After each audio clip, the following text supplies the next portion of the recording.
Steven. BK. So here we are at the GTOA/ATOA conference in Columbus, Georgia, Yeah, in the hotel room at the Marriott. I'm exhausted. It's been a long 2 days teaching. We still have one more. Good training though. Cheers. Cheers. We're having Heineken since that's what the free alcohol at the hotel is, and It is. beggars can't be choosers. No, it cannot. That hit the spot though. I think this Pepsi. Cold beer after a day teaching and hot. It was good. Mm-hmm. So we're here with a bunch of SWAT guys, teaching them close quarter combat tactics, 2-man tactics, Yep. opening some eyes, enlightening people. Oh, It's amazing. We talked about it. How these officers, some of them more experienced than others, but all of them have been through some training, and yet stuff that you and I will take for granted as basic is still new. And sheds new light on some stuff. And it's scary that we're still encountering that mentality of this is the way we've always done it. That's why we're doing it this way. I agree. I will say that most of the agencies that we work with, especially the further south we go, are more receptive and open than some of those that are more close-minded up north. Oh yeah, absolutely. It's cool seeing eyes opened. Tactics change that are going to promote safety for the officers. That's what we always want to do, bridge that gap, right? So we're definitely doing that out here on these 3 days. So accomplishing the mission without sacrificing the safety of an officer, that's always the ultimate goal. Absolutely. And also, having fun. Having fun in the process, getting drunk at night. I haven't gotten drunk yet. No. But it's been a good trip so far. Good group of people. This is our 13th year coming to GTOA conference. So it's only one of my favorites, my top 3, and always a good group of people. I kept telling them that the 1 year they decide to tell me they don't need me to teach anymore, I'm still going to come just to hang out. Just I love these people.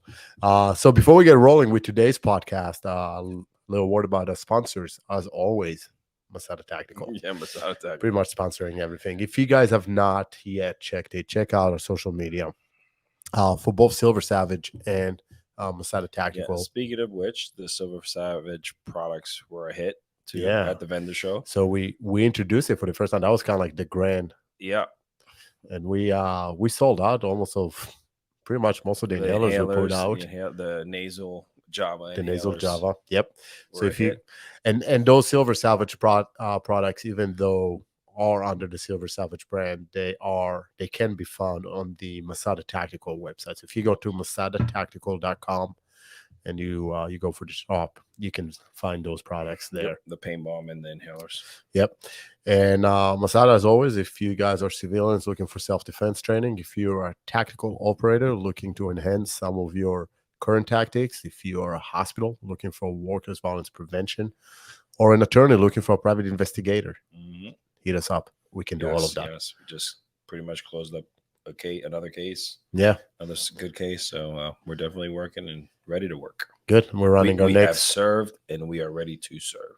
Check you out. That movie, John Wick. John Wick. Can't wait for number 4. And we are going to run our next dignitary protection class in a couple weeks, 3 weeks. Yes. Always takes a week out of our lives, and I said that with all the love in the world. I absolutely love teaching that class. It's all the skills that go into security professionals, from the physical skill to cerebral skills. But it is long freaking days. Start at 6 a.m., which means we're there by 5:15 until 9:10 at night, and repeat that for 6 days straight. So we have a good group of people coming this year. We only offer that class once a year, just because it takes a week out of our lives. So stay tuned for the next dates. We're going to post those in the near future. But with that said, we decided that, we're nearing the travel season. Yes. People are going to be out and about. And we keep hearing more and more in the news, specifically from Latin America, but all over really, about abductions. Yes, abductions. Obviously in the news we've seen, there's been the highlighted ones of the one family, but there's been even more that haven't made the news. If you follow alternative news sources, these happen almost daily. Yeah, all the time. There's a reason that larger insurance companies offer what's called KNR, kidnap and ransom Yep. insurances specifically for affluent individuals because it happens, right? Mhm.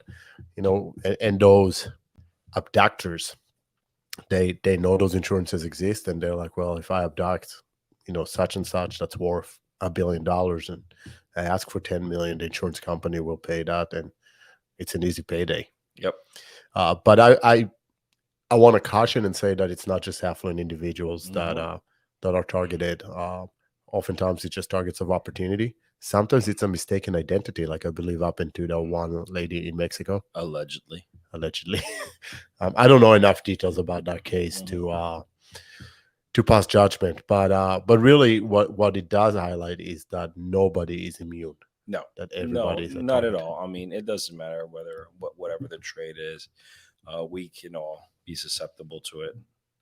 So it's a matter and discuss situational awareness and things of that nature, but especially on vacation, because the idea of vacation is to do what, right? Enjoy yourself Yep, and get drunk. relax. Relax, tone it down, unplug.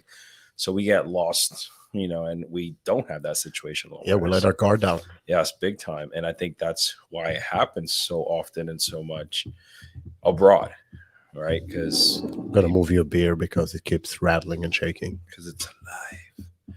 It's still rattling and shaking. Because it's alive. It's the bottle. Your bottle is all messed up. There you It go. makes sense that if anybody's gonna get a messed up bottle, it'd be you. That's fine.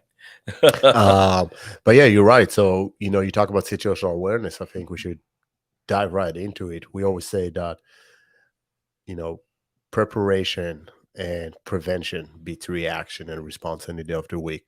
So there's a lot of things that people can do in advance to be better prepared, to not make themselves appear as a target, and to set themselves up for success. And that's really where the focus should be placed. And then we can discuss also what happens if those measures did not work, because Right. nothing works all Right. the time. And you just released a video about, preparing for bed in hotels. And a lot of these things happen in hotels, like people get, I guess, the equivalent of a home invasion, but a hotel invasion, into their rooms, their door, their, again, that relaxing doors are open, then, the guard is down. And I think, yes, you can still relax and, enjoy yourself, but you got to maintain a certain level of self-awareness Yep. and lock your doors, et cetera, et cetera, et cetera. So I'll actually take it a step back before we even get into what to do at the hotel room or at the destination, stuff that we can do at home before we even travel. I mean, just collecting I'd say intelligence, for lack of a better Oh term, yeah. but doing your homework. Where are you Mhm. going? What are the bad areas, bad neighborhoods? Crime rates. Yep. Where's the local police department, local Can hospitals? you trust the local police Yeah, department? so it depends where you're traveling in the world, right? Some databases that are oftentimes overlooked is the State Department. State Department. Yep. Yep. So go on their website. They have some good bulletins out there and good information about every Oh country in yeah. the world. There's so many travel bans out there that people have no idea Yep. are in place. Or why they're in place. Because some of them, honestly, some of them are politically driven. Yeah. But some of them have true justification Mhm. behind them, and we should certainly pay attention. So doing that pre-planning, notifying people, let them know this is my itinerary, this is where I'm going to be at such and such dates, this Yep. is how I'm traveling there. um, maybe even setting up regular check-in. Doesn't have to You don't have to call it a check-in from a security. I try to call my kids every evening at 8 o'clock, Right. and if I miss a call, then that should raise a red flag to people on the other side. Yeah, and let people know what your hard stop is, right? Hey, BK, I'm going to New Zealand for exactly 5 days. I should be back on this day. If you don't hear from me by then, check in on me and make sure everything's okay. Yep. Little things like that. At least that'll start something or trigger something. Even phones, like sharing, Apple phones, you can track people's phones and stuff like that. You can share your locations and whatnot. That's an underused tool. I think it's phenomenal. It's great. If it's someone trusted, yeah, hey, I'm going on to some shady place. I'm going to send you my location. Just track me and make sure I'm okay. And you see me returning home. Yeah. It doesn't have to be a shady place either. If I go, even domestically, let's say we go to Vegas or whatnot, right? I it may not even be a criminal or intentional act. It may just be an accident. I would like to have my loved one know where I'm at and be able to find me if they needed to. Right. So certainly you nailed the you hit the nail on the head in the sense in that there's a lot of underutilized technologies, free applications on everybody's cell phone that can be used easily. And you mentioned State Department, and a lot of people don't know when you travel abroad, you can actually register on the State Department site. So you're basically telling them, I'm leaving the country. This is where I'm going. This is for how long I'm going. So that way it's in their radar as well. So if someone contacts them like, hey, this, my family member is traveling abroad, blah, blah, blah, they can look it up and see themselves that.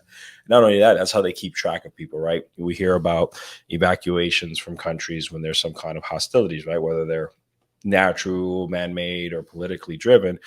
That's how they know who's there, right? The State Department has to track them, but you have to let them know you're there. Well, some days I believe, and I may be wrong because I really don't know that side of like the security in the government. I would love to get on our podcast, speaking with a close friend of us that works for that Right. that world. We'll see if we can get him. But that aside, I mean, I think a lot of it is just being driven by passport checks, right? And it's amazing how much of passport checks are now digital and virtual. Like some places, you don't even use a passport anymore. Right. It's just a facial recognition, voice recognition, stuff like that. So those biometric passports. So a lot of that tracking happens even without you giving a consent or knowing about it, which has its benefits, but also obviously, if you're one of those conspiracy theorists, like your information Right. is out there, everybody Right. can find you, right? And it Right. can work both ways. So certainly do your homework. Plan if you know, for example, that there are certain medical um, probabilities for certain medical conditions, right? Malaria, other kind of infections. I wouldn't go to Africa during the Monsoon. not monsoon, the Ebola, Oh, during the Ebola. totally off. Yeah, close enough. Yeah. Same thing. But when Ebola was really spiking, and maybe I want to watch myself and not go there during that time. So Right. so doing that homework is important.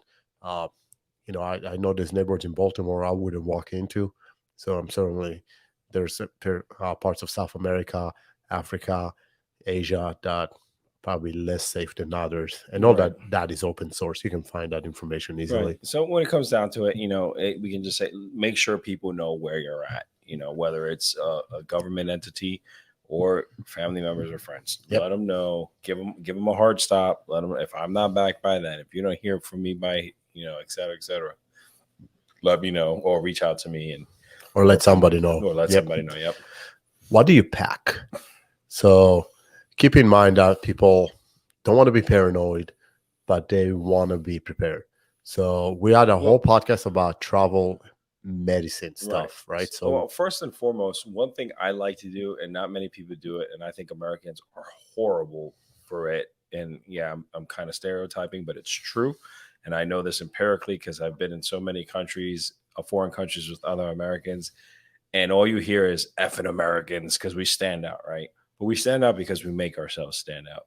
And watch what you wear. Find out what the local culture is. Maybe wear something that you can assimilate into that, or just be neutral.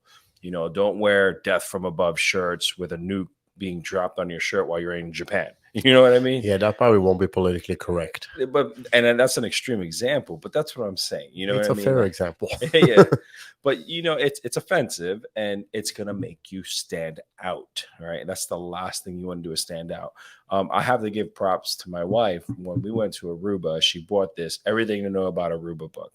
Like even the smallest detail of if you take the ATV tour, make sure you bring a bandana with you. Which was funny because when we showed up, nobody else had bandanas. We put them on and we figured out why real quick because of all the dust and smoke from the ATVs. And it said wear your bathing suits underneath your clothes, etc. So we followed, and it all was great. We learned about the culture, we learned about the language they spoke, the do's and the don'ts, and stuff like that. And we had it. Not only did it help us, not stand out, but it helped us enjoy the vacation even more. So it had that ancillary, that side effect of like, man, we know so much about this place now as well, and I don't think we do enough of that when we travel. We go to a foreign country to learn about it, but learn about it before you go as well, Right. the do's, the Right. don'ts, I certainly agree with don't stand out. So there's a whole concept in security called transfer of risk, right? Or hardening yourself as a target. The idea is that you'll never be 100% secure. No. There's a way to get to everybody. And if I have a vendetta against you, I'll find a way to get you, right? Right. But all else being equal, we talk about targets of opportunity, right? If there are two individuals walking down the street, one of them can transfer the risk to the other by just appearing to be a harder target, right? What we're talking about is, like you said, don't wear flashy stuff. If there's one person that's wearing all their jewelry because they're trying to show off while on vacation and the other person isn't, which one is more likely to be attacked, right? Right. Keep yourself aware, keep your head on a swivel, don't keep your head planted in your phone. Um, if they're targeting Americans, don't wear something that says, I love USA or whatnot. Right. So you certainly I back that up, all of what you said.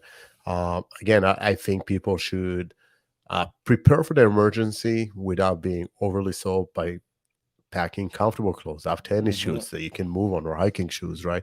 Um, you do not need to be all decked out all the time. Right, right, and another thing, which it's funny when we all went to Israel with Masada.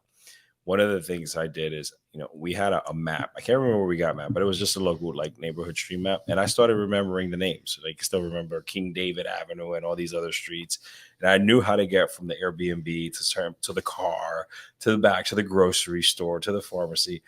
That way, I wasn't walking around the street with a map in my hand because nothing Yep. says, look at me. And I'm again, now it's so easy with navigation right. apps, and you have pods in, or at least one And, pod. and I was just about to say that. Don't hold that phone to your face. Put the pods in your ear and let it speak to you. Keep your eyes and your head up on a Yep. swivel. We have that technology now. Take advantage of it. Too many people have that device in their hands or that phone in their hands, and nothing says I'm not from here more, obviously, Right. than that. And it's easy exercise for people to do. Go one day and sit on the bench and just watch people around and put yourself in the criminal shoes type thing, right? Say, okay, if I wanted to attack someone, who's a target? And you'll see pretty quickly who is a more realistic target, easier target compared to some people that harden themselves Yeah, again. and it's so hard for people. I don't understand. I mean, obviously, it's a generational thing because cell phones were not a part of my generation until later on. Um, but it's so hard for people to get their faces out of it. Mhm. Like it buzzes and they're immediately picking it up and checking it, and that's what makes us vulnerable. We see a lot of these snatch and grabs, whether it's a robbery of an item or the person themselves. Over 90% of the time, they're distracted. Yeah. They're distracted. Again, unless they're being targeted for being Correct. them, Right. right? As far as opportunity is concerned, yeah, Yeah, 100%. they're just distracted. I turn my phone off or turn it down, stick it in my pocket. I like to say my phone is for my convenience. But the distractions are easy. We're human. It's going to happen. And I'm guilty of it sometimes too. But there are certain times where I make sure my phone is not where I can get it for the purpose it doesn't distract me. Those transitional periods, which we'll talk about, which are very vulnerable. Like house to car, car Yep. to house, and Base to vehicle, right? Yep. Let's talk about weapons real quick, because a lot of places that we travel to, I mean, I'm fortunate traveling domestically, you as well, right? We can be armed. Yep. The video that we just did about staying in your hotel, we talked about how to position your pistol in your hotel room, right? But if I travel internationally, what would be considered a prohibitive environment, right? I can't have my firearm with me. So some stuff that I recommend people do is there's some inconspicuous items that you do not necessarily think of as a weapon that can be used in self-defense. Everything from your belt to your bag, your knapsack, or purse, right?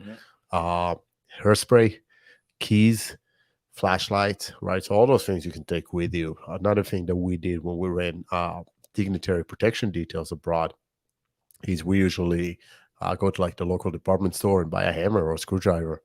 That's a blunt object or a stabbing object, right? You can even go to the local markets in some of these places, buy yourself a souvenir, a blade, Oh yeah. a knife, and now you have a knife for the rest of your trip.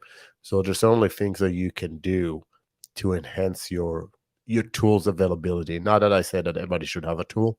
Sometimes that tool can be more of a liability if you don't know how to use it. But have if you train and you know how to use it, then having a tool is something that's just another layer of security. Certainly, it's not impossible when you travel. You just have to think outside the box. Right. And again, you're on vacation, so it's hard to think outside the box when all you're thinking about is, warm beaches, sunny skies, Hey, I'm not a gonna have cold a drink. bottle of cerveza with me when I'm on the beach in the Dominican Republic, and Yeah. if something happens, I have a blunt object Yeah. that can become a sharp object. Yeah. And we don't, and again, people don't think about that. The situation that recently happened was unfortunate. I believe they were down in Mexico for a medical procedure, and it was a case of mistaken identity. But again, there was an abduction, there was a cycle there, and there's things you can do to try to prevent it. But, sometimes, unfortunately, it happens. It's all mentality, right? If I'm already defeated at that first point and I know I'm not going to do anything, that's it, I'm done. But if Yep. I have that fighting mentality, then I'm going to fight. And unfortunately, some of them lost their lives. That's just the nature of the beast. But We're gonna talk about the worst case scenario in a second. One thing that I found out that happens pretty often is just people getting loose lips. You go to the bar, the hotel, you start drinking a lot. There's traps are set by locals. Uh, I call them prostitutes for lack of a better term. They may just be like honeybees. They're trying to trap you and catch you and pass you right, on to somebody else to get information from you, right? Who you are, how much you're worth, and stuff like that. People start drinking. They get approached by a young lady that's attractive, and they start getting flattered, and they drink more, and they get those loose lips, and they start telling them about themselves, where they're from, what they do, how much they're worth, what they have, what they're here right, for, and before you know it, they become a target. So be cognizant of that. Don't talk to strangers. You know, uh, don't necessarily assume that everybody approaches you has their best interest in mind, right, and keep that suspicion high. Right there's a saying in Hebrew, but translates very easily, which means respect them and suspect them. Right, so I'm acting with respect towards everybody. I'm going to be polite to everybody, but I'm going to hold that level of suspicion that right, keeps me safe, right, that extra barrier. So you alluded to what happens. There's a primary side and a secondary side. right, So let's talk about. I'll talk from a criminal standpoint, then you can talk from an abduction standpoint. So when we teach, we usually differentiate between a primary crime scene and a secondary crime scene. Where the primary crime scene, your best chances are typically to comply, right? So if somebody comes to you at an ATM with a gun and say gives you a wallet, just give them your wallet. There's nothing in the wallet that's worth your life, and not that it's set in stone, but the majority of those instances, if compliance is your best course of action, right. right? But the second they try to move you, as we know statistically from home invasions, because it can be from your front lawn into your own house, right? Mm-hmm. But certainly if they move you into an alley, into a car, if they try to carjack you, get in the car with you, and drive with you somewhere else, most of those instances end in some sort of a nefarious Yes, act, secondary murder, crime. Yeah, rape, violence, and so forth. So we always recommend people do not allow anybody to move you. Right, your chance of survival if they try to move you is actually higher. Fighting, even if you have zero skills at the initial point of contact, right, right? That is if they're trying to move you, right. right? And some of this psychology translates to abductions, Mm-hmm. right? So from an abduction standpoint, I know you teach a lot of that. What are your recommendations? Again, it comes to mentality and preparing for that what if scenario. I always tell people in that initial case, they're looking for the easy target, right? They want to be quick and they want to be grab and go, right? If they do have the opportunity to restrain you, they're not going to be hard and solid right away. They're going to be softer in the sense of, I might get my hands tied in the front, not necessarily in the back. Whatever it is might not be tightened, but that secondary location is where they're going to get tighter, harder, and So your more chances of difficult, escape are are better. going to minimize. And it's funny because I'm reading a fictional book, a pseudo fictional book now, based in the Roman era, and this former Roman soldier is actually saying the same thing to these two little kids. He's like, they try to take you, escape immediately, because if they grab you and they take you away, it's going to be impossible to escape. So this philosophy has existed for years, and We know that. So that criminal, again, looking for the easy target because they know they're exposed or out in the open. So, like you said, fight, but be loud to draw attention. Yeah. Even if they say, shut up, be quiet, blah, blah. I mean, at that point, you got to make the decision. It's a live or die, right? I hate putting it that way, but I'd rather go out fighting. And a lot of times, these criminals, because they're looking for that easy target, are a little bit scared themselves, right? They don't want to get caught. They want to get away with this crime. So be loud and draw attention to what's happening, and I've always said that. But people, what do? They shut down because they're saying, shut up or I'll kill you, be quiet, etc. Yeah, they're afraid, right? Yep. And we always say we assume there's a fight or flight response, but the majority of people do neither. They freeze, right? Arguably, if they fought or fled, they would have been better off, right? There's a whole psychology, though, about what to scream and who's actually going to help you, because a lot of people Right. just don't want to get involved, right? Right. But you hope that at the very least you making some good witnesses. Yep. Right. So those people may not come and help me because people are cowards at the end of the day, or they don't care necessarily. They don't want to be part of whatever is going on. But if they hurt you and whatever it is that you scream and you give directions or description or what else, then that information can let it be relayed to law enforcement. Right. So yes, only use your vocals. What tools do you carry for defeating restraints if you need to? And we're not going to make this into a seer podcast, but what are some things I can carry when I'm away? There's so many things out there. Obviously any cutting object. But we can make cutting objects. We fashioned escape tools from coins. Yep, from pennies. Yep, from pennies. They're very malleable. You can sharpen them. You can turn them into screwdrivers, whatever. But we're not going to do that because that's a federal offense. No, I use the Canadian one. Okay, fair enough. So we're good. Even a simple piece of 550 cord, right? Like string, shoelaces. If taught and, shown how to properly use them, they can be used as a weapon, a medical tool, or a escape and evasion device. So you're limited by your own imagination and limited by the training you expose yourself to. If you're really serious about it, you don't have to be this tier 1 special operator to know this stuff. You just have to be someone who wants to protect what matters, right? Like how I threw that in there. I like it. That was a good what matters. That is our tagline for those that don't understand the innuendo. So it's what we do. Yes, everything from a hairpin to string. We've used all those tools ourselves and actually taught classes and showed people how to use those things. And they make a lot of tools out there that you can bring on planes. You just brought me one, that survival tool that you found that had God knows how many things on it. I don't know what. There's all kind of wrenches and glass punchers, and yes, the best one. There's a bottle opener. Yes, bottle opener. That's important. But it can be carried on a plane. It can come with me. It's I haven't tried it yet, so I'm actually flying for the first time next weekend. So I'm excited. I'm gonna take it with me and see what happens. Yeah, I mean, if it gets confiscated. But even a simple Kubotan, Yeah. I think Kubotans actually are on the restricted list. Not that most TSA agents know that, but in theory, it's on the list. But a Kubotan, all it is cylindrical stick, right? It's just a small stick. You can do the same thing with a pen, a Sharpie. Yep. Anything that you can find. I always find it amazing post 9/11, though. They took all the sharps off.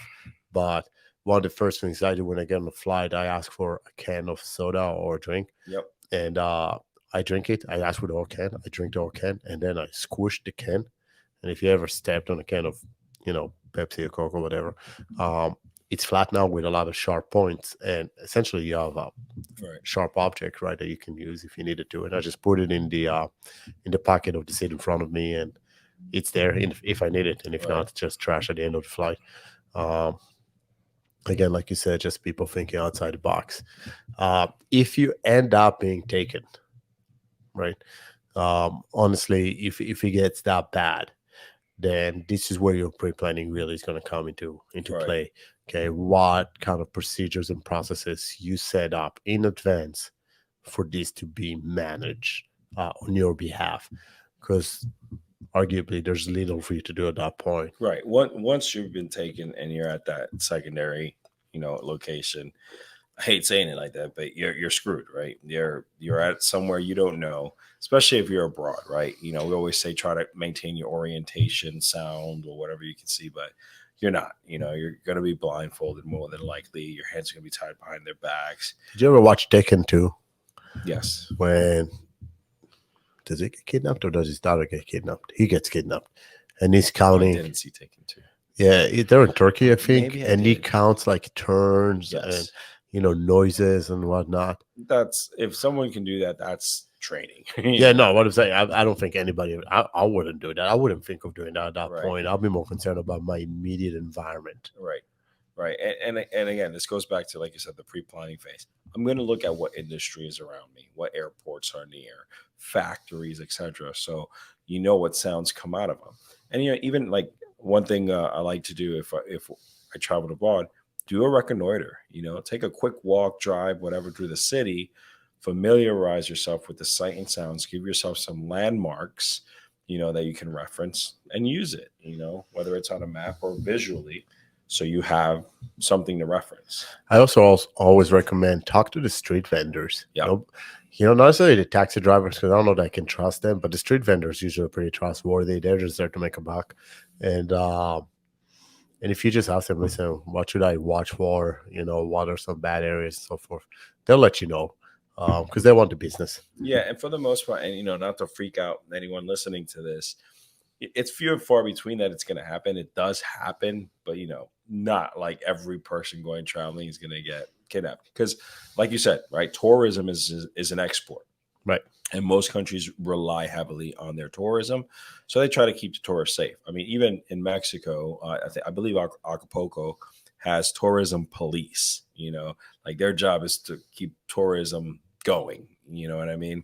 So it's not like every time you travel you're going to be at the threat, but you should have that awareness. Yeah, arguably the same skills that we teach as a counter abduction, we also work against regular street level crime. Oh yeah. Or just overall safety. I mean, being prepared is never. I'm going to put a link to our the podcast we did about what medicines and stuff you can take on flights. But if you have a medical emergency, being prepared and having the medicines to address it and to fix it goes a long way. You're going to enjoy the vacation more. You're not going to be sick. And, right.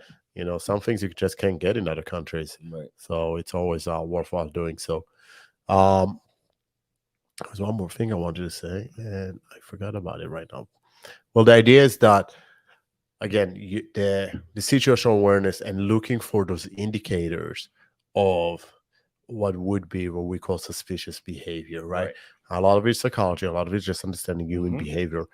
But there are some gestures and features that people can look for easily that will clue them into something may not be quite right. And it's amazing. I always tell people, as human beings, we're actually pretty attuned to it. Most people pick on it pretty easily. Those hairs on the back of your neck, right? The problem we have in modern society, unless it's people that train like law enforcement or military, that just through interaction with people naturally built that awareness level, right? Most people ignore those signs, right? So the idea is, how do we kind of internalize this and figure out, all right, the little hairs on the back of my neck just rose. What's causing it, right? So some things that we need to look for is anything. So let's define suspicious behavior to begin with, because I'm not talking just about profiling in the negative connotation that it took in America, but I'm talking about anything that's outside of a norm, right? So if the norm is everybody around this neighborhood drives a Maserati or a Porsche or fancy car, and all of a sudden you see somebody driving a Honda Civic, that's not normal. So not to say that the person driving the Honda Civic is necessarily a threat, but I would certainly hold a higher level of caution and maybe check a little bit more in depth why that Honda Civic is in this neighborhood. So when we talk about behavior, right, jittery people, okay, that shows a level of stress, profusely sweating, right, when it's not needed or the weather is not necessarily that hot, avoiding eye contact, shifty eyes type thing, right? People have a lot of pent energy that they're trying to release. They're stressed themselves, as you mentioned. So they're going to be pacing, moving their hands a lot in and out of pockets, crossing their hands, uncrossing their hands, wiping the face, right? So if I, as a tourist, right, see a person acting in that manner, uh, something is off. Yep. And you're not a local, you don't know necessarily what it is. The easiest thing for you to do is just leave the scene, Yep. go somewhere else. Yep. Go back to the hotels and where there's other people, an abundance of people. And, it's like you said, most if you're going to like the typical tourist destination, a resort, stuff like that, typically those towns cater to the tourist, right? Right. You're gonna have little shops and bazaars that sell souvenirs and trinkets. And the locals rarely ever are going to buy stuff from there, right? So Right. this is where you're going to see those people stand out, right? You're not going to have a local buying local souvenirs. They're going to be trolling those markets looking for their next victims, right? You'll Right. have the locals that sell them. And again, those are the people that you want to gather intel from. And a lot of times it might be the other way around, right? They see the same person buying the same things over and over again. They got cash instead of traveler's checks, things of that nature. They might be the ones feeding that intel. But again, this is where that situational awareness comes in, right? Because they're on one side and you're on the other. So if all of a sudden they're on your side, as in like you start seeing those logos blending in where it should just be tourist, quote unquote. Right. Again, that's where that doesn't seem right to me. Yeah. Let's get out of here and go back to the hotel, go back to where there's people, whatever it may be. So Yep. So we can speak hours on the whole topic of travel safety and counter abduction and everything that goes with that. But I think the biggest takeaway for our listeners is do your homework. Do your homework. Let someone know. Pre-planning what you pack, and then when you get to the destination, do your homework again. Yes. Yeah, check the area, familiarize yourself, know where to go, where not to go. Yeah, 911 isn't 911 in every country. No, only in America. And most people don't know that. Find out how to call for help. Yeah, if you need to, 100%. Again, don't put yourself in bad situations to begin with. Avoid those bad places. Be aware of your surrounding. Keep your head on a swivel. Don't lock your face into your phone. And if something happens, respond aggressively, respond quickly, loudly, and then call for help. Yep. And if the worst comes, again, falling back, closing the loop, falling back on your pre-planning, and who back home can come look for you and will know that something is off. Notify the authorities. Yep. So then they can come and get you. I do think we should start a rescue component to a company. We talked about it before. I don't know. That just made me think of the movie Proof of Life. Great movie. So is Men on Fire. Yeah, but Proof of Life is what you said, like insurance company, recovery company. Yep. I do think I want to throw in there that I seriously think if somebody travels and they want to let us know for a nominal fee, we'll have a go team ready to come get you. Oh, we'll just give you a bodyguard to come with you. Oh yeah, we get paid for that. We've done that before. We have done in escorts. Africa. Yeah, in Africa, we did in Latin America. I just want to go and rescue someone. I know it's been a while since I've done the hostage rescue. I'm down. Hopefully, it doesn't get down to that. I'm always down. Awesome. Well, Steve, let's go get some rest. Let's go get some more drinks. Yes. And we'll reconvene next week back in Maryland. Yeah. We'll be more lively then. Have a good one. Later. Later.